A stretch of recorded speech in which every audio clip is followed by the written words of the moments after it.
Hello, children. I welcome you back to this portal of e-learning. I hope you are doing well. Today, we are going to do a topic underwriting section that we have been doing since last 2 weeks, that is formal letters. So far, we have covered the job application, the cover letters, and the letter of inquiry. Today, we are going to do in detail the three parts under letter of order. Letter of order, like any other formal letter, it has its own format.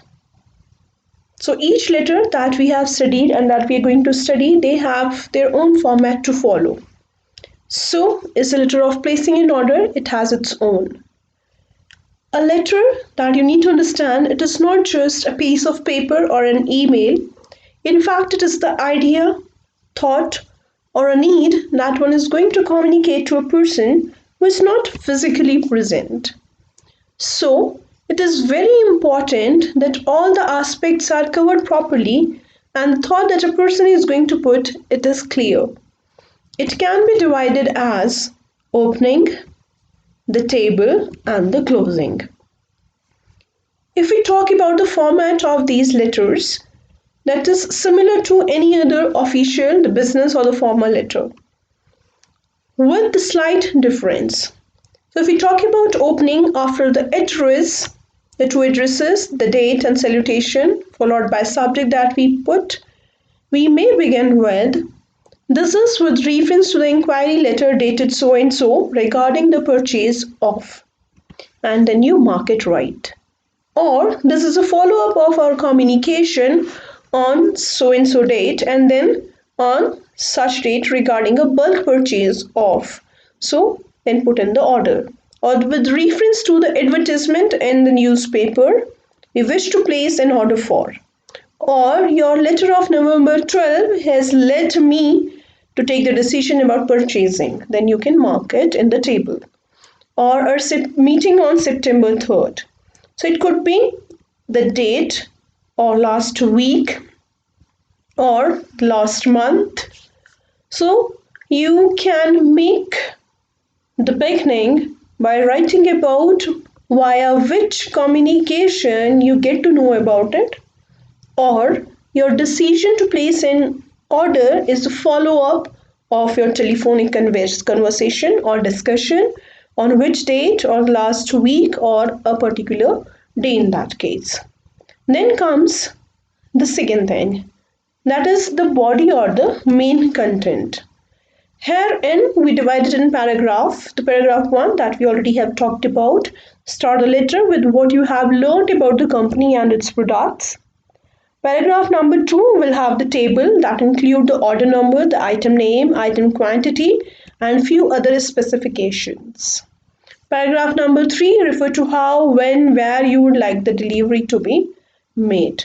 So that is how you close a letter provided this information. Then comes the table. So your table should look like this. It should be divided in rows and columns with the headers. First one, the serial number. Next, the item or the name of the books or the product, or the brand in case of the item or product, author and publication in case of the books. The specification, that is up to you. If you wish to specify certain things about the products you require or the books you require, or if question has asked you to do so. And last comes the quantity. And the closing part. You can close via, we have already made 50% of the payment at, you can mention the name of the bank, at what time. So therefore we request you send in the order, or hope to receive the order delivered on or before, can mark the particular date of the month. The other way, you can also write, kindly refer to the agreement on post-delivery services such as clearance and stocking. You can also mark, please find enclosed or attached, number 1, the receipt of the bank payment or the copy of your brochure's table of content page.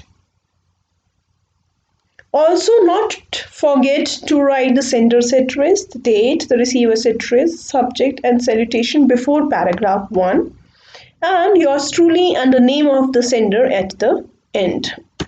This is the format, similar like any other official or business letter, with the sender's address at the beginning, then the date, and then the receiver's address. You mark the subject. In case of the letter of order, it will always the placing an order for. Then you can mention what for you are placing that order. Begin with the salutation and mark the body of the letter. There you insert the table after it and you close it. At the last, marking the complimentary close. So you need to take care of the format. In case of letter of order, table is very, very important. You cannot draw it freehand, so it is always advisable to use a ruler, and the complimentary close as well. These are impersonal letters, so you should not be writing to the person that if he is keeping healthy or not, or how the family is doing. So this is the format that you should stick to. Now let's discuss sample 1. So the same way, we begin with the address, mark the date and the receiver's address. Here we are placing an order for the sports goods. So that is how it should look like with the table. We should focus more on the content part of all these different kind of letters, because the other way round format remains the same. If we are talking about the opening and the closing, the only part that changes from one to another topic is the content part of it. So in case of placing order, this table is very important, wherein you mention the specifications. You can go via it. Sample 1 for you all. Here comes sample 2, wherein we are going to place an order for the books that are required in the school library. We can begin with, we are pleased to inform you that our management has decided to place an order with you. So you see here we avoid writing I, because here this order we are writing on behalf of the institution. So that is why we do not begin with I here, rather we replace it with we. So we would like to place a bulk order to you for the supply of books to our school library. We would like to have at least a 20% discount on the purchase of the books, apart from the additional 5% discount granted to institutional buyers. The following is a list of books with their particulars attached. So while we are writing the table over here, we are inserting it, we ensure that we mention the author or the publisher's name. We can end it with, we understand that the shipping of the above books will be free as mentioned on your website. We want the above books to reach us in proper shape and order not later than 15th of the March. So that you can also mention by when you wish to receive the order for your particulars. Then the complimentary close and we end the letter. Part B, non-compliance of your order. So you may face these kind of questions. So it's not only about you know how to place orders for items or for books on behalf of the institutions or the group or the company, but also the non-compliance of order are the part of it. Here is the question that reads, you have placed an order for a few books with City Central Bookshop of the address is given. You have not received the books so far. Write a letter to the bookshop complaining about the non-compliance of your order. So that is how we go about it. We begin with the address the same way. The format remains the same till here. And the subject says non-compliance of order number. So here it is crucial to mention the order number. You can create one, or if you remember it, you can use the same, because it is not given in the question. Then you mark the date regarding what it was. So here in this case, it was regarding the delivery of a few books for the school library. And then you go further in the second paragraph. In this respect, I regret to state that despite repeated reminders on the phone, the books have not yet been delivered to the library so far. The new session has started and the books are required urgently for reference work by the students. I am quite upset about the non-compliance and negligent attitude shown by your shop towards our order. If the specified books don't reach us within 3 days from the receipt of this letter, we will conclude that you are not interested in fulfilling this order. In that case, we will be compelled to place the orders elsewhere. A list of books ordered is being enclosed herewith. Kindly do the needful at the earliest. So this is another way closing it, and we mark there yours truly. So if you're actually upset about something, then also you need to mention in the letter, but in a very courteous way. It should not be a threatening way. Part C, as the last part, complaints in orders. It is very, very important, right? So I'm not saying that the previous two parts they are not important, but it is one of the parts that actually covers in lot many questions that had been in the board examination in the previous years. Now look for the sample. The question reads, you are the member of a youth club. Recently your club has purchased some furniture from Chrysalis Furniture Depot. But after a week, you have noticed some defects in the furniture. Write a letter to the manager of Chrysalis asking him to replace it. And the name is also mentioned in the question. So the format that remains the same with the address of the person who is writing it.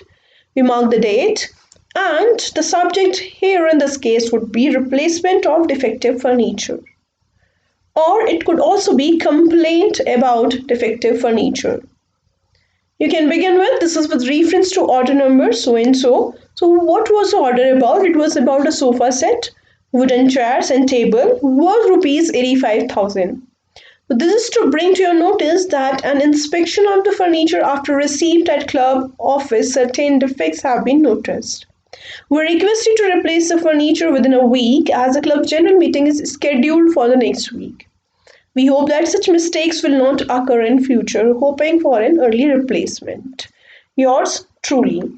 Since we have been in the era of technology and we better use emails for this purpose, but still in businesses, right? Apart from this is a part of your syllabus, this is one of the topics and you need to cover it. Apart from it, for the official purpose, for the business person, people they prefer writing letters. Why so? Because you have a copy with it ready with you if somebody would ask for it, and you can maintain a document, you can maintain a file about it. So that is why they are of use in the real life as well. The second sample for the same.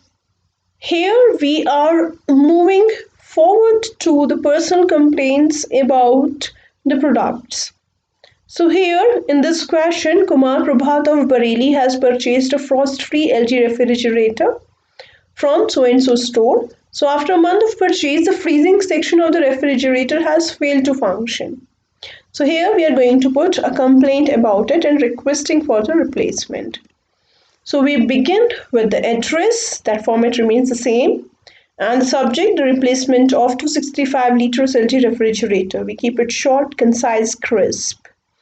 We begin with, we chased a frost-free LG refrigerator postman, that means a PM, of 265 liters from you about 6 months back. Why your receipt number so and so? You provided us a warranty letter for 2 years against any technical default or fault.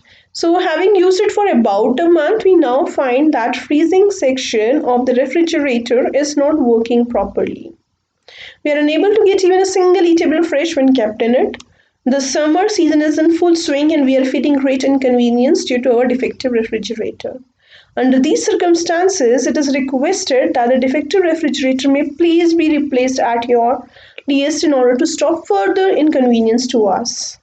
It will be appreciated if the new set is installed after proper testing, and then how you thank it. Sample, the next one, wherein the question says that Naveen's name, he has purchased HP DeskJet 200 printer from the computer center, who is a sole dealer of Hewlett Packard at Ranchi for use with his newly acquired personal computer about a month ago. Now he finds that the print quality is poor and the ink nozzles of the print cartridge get frequently clogged. The printer has been given 1 year warranty against any technical fault, and we're going to lodge that complaint via letter. So that is how we begin with the address, the date, the receiver's address with the designation, and then the body part. It was only last month, to be precise, that I purchased a Hewlett Packard DeskJet printer from your firm-wide cash memo number this dated this. For about a fortnight to give a very satisfactory service in my newly acquired personal computer. Now I find that the printer quality is very poor. The impression is not clear and deep. Moreover, the ink nozzles of the print cartridge get frequently clogged. So these all things that we have mentioned so far, it is given in the question already. This poor and irritating performance of the jet disk printer has also affected the quality of my work, besides dampening my spirits and mood so often. So that is how you add to it. I regret to inform you that in spite of two verbal reminders, you have not sent your service engineer to attend to the faults. I need not remind you that it is against business ethics, as the fault has occurred within the warranty period. In case you do not attend the fault within a week, I shall be constrained to lodge a complaint against you in the Consumer's Court. So, if you are putting a threat over there, it has to be in a courteous way and very concisely you put it. So, that is how this format is a bit different from the previous complaint about the orders. You can stick to any format. This is a sample 4 that reads, you are Amol or Anubha staying at so and so address. Last month you bought a cordless electric iron from Premier Electronic Goods, South Extension, New Delhi against a warranty of 2 years. And we are going to file a complaint about its insufficient working. The format remains the same, with the only discussion over here is about the body of it. The same way we mention the receipt number and the date on which it was purchased, then we mark for the complaints that the person is facing. Unfortunately, it has become even more complicated now. When it is taken off the mains, the heat in the iron lasts for hardly a few seconds. Sometimes it does not show any signs of heat even after inserting in the main switch. It seems that it has ceased functioning. You can just imagine the irritation it causes by not working when needed most. It is only in emergency that I iron my clothes myself, and at such moments this cordless iron stops functioning. Thus, the piece has become a headache as it is an unbearable nuisance. Since there is a warranty of 2 years with this iron, I earnestly request you to replace this defective piece with another one. Looking forward to your sincere and kind cooperation. So, whether we are going to file a complaint, we have to be courteous enough in the language we write. That's all about the topic. There are these two assignments for you to practice it out. I hope you are practicing enough all the topics that we have been discussing so far. These are much required things for you to attend, for you to invest your time in. So the assignment 1, it has 2 questions. So do assignment number 2. Assignment number 1 comprises of 2 questions for letter of order, and assignment number 2 is about a non-compliance or complaint in the order. If you have any query, you can post in the comment tab. You can email me, you can give me a call, or you can just simply text your issue and I'll get back to you earliest possible. I wish you happy learning and I hope the points are clear to you. Looking forward to your assignments. Have a great time ahead, kids.